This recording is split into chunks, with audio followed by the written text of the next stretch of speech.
Hello students, आज मैं आपके सामने चैप्टर लेकर आया हूँ force and law of motion, यानी बल तथा गति के नियम। इससे पहले मैंने आपको चैप्टर डिस्कस किया था, यानी वीडियो में बताया था गति चैप्टर के बारे में, यानी मोशन चैप्टर के बारे में 1 बाय 1 हर टर्म को एक्सप्लेन किया था।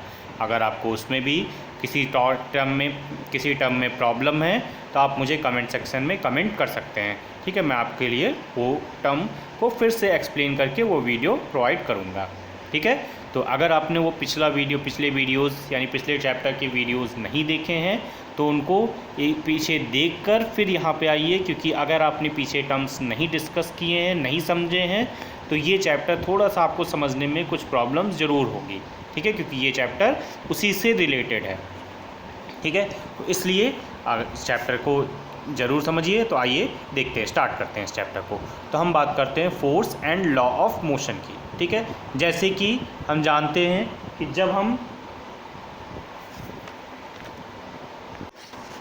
जब हम किसी वस्तु पर बल लगाते हैं, बल या धक्का लगाते हैं, तो धक्का लगाने से क्या होता है, उस वस्तु की अवस्था में कुछ परिवर्तन हो जाता है। यानी कुछ परिवर्तन मतलब क्या है कि अगर वो वस्तु हमारे बल के सापेक्ष हल्की है, ठीक है, तो वह वस्तु अपनी स्थिति से कुछ आगे खिसक जाएगी, या अगर हम उसको आगे धक्का दे रहे हैं तो आगे खिसक जाएगी, और अगर हम उसे अपनी ओर खींच रहे हैं तो वो हमारी ओर आने लगेगी।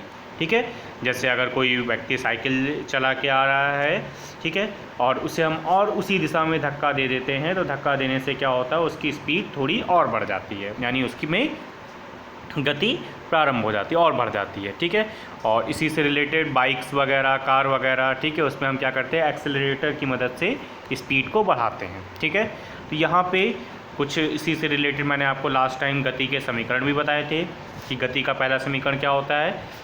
गति का पहला समीकरण यानी v is equal to u plus a t. दूसरा समीकरण क्या होता है, s is equal to u t plus half a t square. और तीसरा समीकरण क्या है, v square is equal to u square plus 2as। तीन समीकरण होते हैं। ठीक है, तो यहाँ पे हम जो पढ़ेंगे वो गति के तीन समीकरण को ना पढ़ के हम यहाँ पे पढ़ेंगे गति के तीन नियम को। ठीक है, ठीक है, तो आइए हम देखते हैं कुछ इंट्रोडक्शन के बारे में कि बल की अगर हम बात करें तो बल और गति के नियम में हमें जो चीज़ें पढ़नी हैं यहाँ पे, कि पहला टर्म बल के बारे में कि बल क्या होता है, वह खिंचाव या धक्का जो किसी वस्तु की गति या विराम की अवस्था में परिवर्तन करता है या परिवर्तन करने का प्रयास करता है। जैसे अगर कोई हल्की वस्तु है, कोई क्रिकेट की कोई बॉल है, हम उस पर बल लगाते हैं और बल लगाने से वो क्या होता है, वो वस्तु खिसक जाती है। ठीक है, यानी वो बॉल जो है आगे की ओर चली जाती है। ठीक है, लेकिन अगर उसी बॉल की बजाय अगर हम कोई भारी वस्तु की बात करें, कोई भारी पत्थर की बात करें जो आपके हिसाब से बहुत ज़्यादा वजन में है, ठीक है, अब हम उस पर बल लगाते हैं तो बल लगाने से क्या होता है, वो वस्तु नहीं खिसकती। मतलब हमने उसमें प्रयास तो किया लेकिन फिर भी वो वस्तु नहीं खिसकी।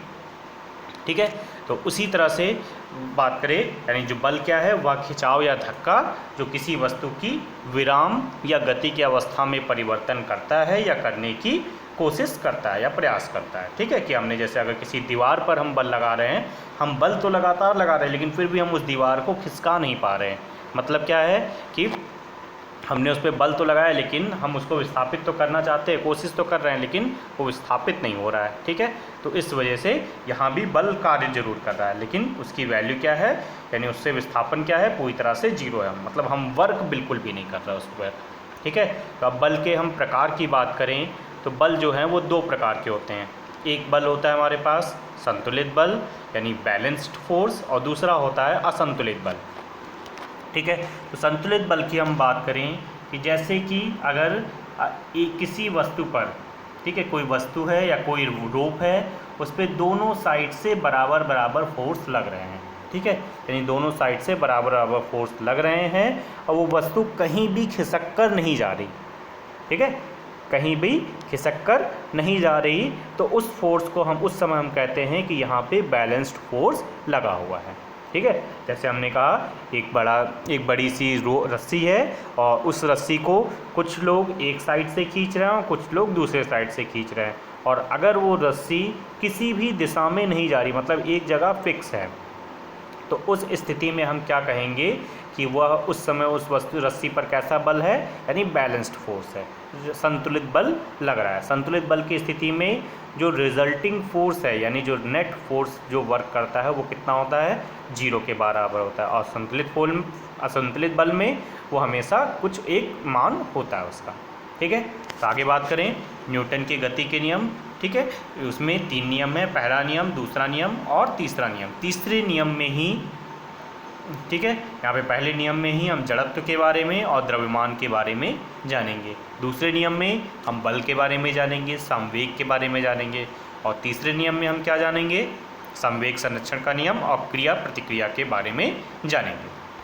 तो देखते हैं, तो फर्स्ट है हमारे पास बल तथा गति के नियम, यानी बल के बारे में बात करें, जो हमें क्या बताता है, किसी भी कार्य को करने में हमारी मदद करता है। जैसे हमें किसी वस्तु को खींचना हो, ढकेलना हो, तो हम क्या करते हैं, उस पर कुछ बल लगाते हैं। जैसे कि दरवाजे को खोलना हो, बंद करना हो, अलमारी को खोलना हो, ठीक है, साइकिल को चलाना हो, ये सब में क्या होता है, हमें कुछ बल लगाना पड़ता है। ठीक है, तो इन सब से क्या होता है, यानी बल का हमारे डेली यूज़ में बल का हमारे लिए बहुत ज़्यादा यूज़ है, यानी बहुत ज़्यादा हम यूज़ करते हैं। ठीक है, बिना बल के हमारे कोई काम संभव नहीं है।